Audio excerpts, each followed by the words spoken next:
Բարև ձեզ, հարգելի հետևորդներ, ինչպես գիտեք, երեկ դատարանը քննում էր ապօրինի կալանքի տակ գտնվող ազգային բարերար Սամվել Կարապետյանի կալանավորումը երկարաձգելու միջնորդությունը ամբողջ գիշեր շուրջ 10 ժամ շարունակ դատական նիստն ընթացել է ու երեկ պարզվեց, որ որոշել են հետաձգել նիստը, որը կշարունակվի այսօր և տեղի կունենա ժամը 15-ին Թբիլիսյան խճուղի 3/9 հասցեում։ Ինչպես երեկ, այնպես էլ այսօր ես լինելու եմ դատարանի շենքի առջև, բազմաթիվ քաղաքացիներ երեկ այնտեղ էին, եկել էին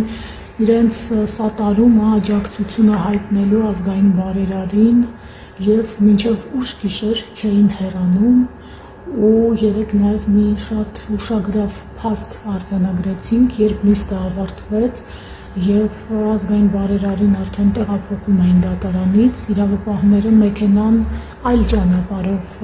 անցկացրին, հավանաբար, որպեսզի Սամվել Կարապետյանը հնարավորություն չունենա տեսնել իրեն սատարող քաղաքացիների բազմությունը, այնպես որ հարգելի հետևորդներ, համակիրներ, ես կոչ եմ անում միանալ և ձեր դիրքորոշումը հայտնել, ձեր աջակցությունը հայտնել և ձեր ներկայությամբ սատարել ազգային բարերարին։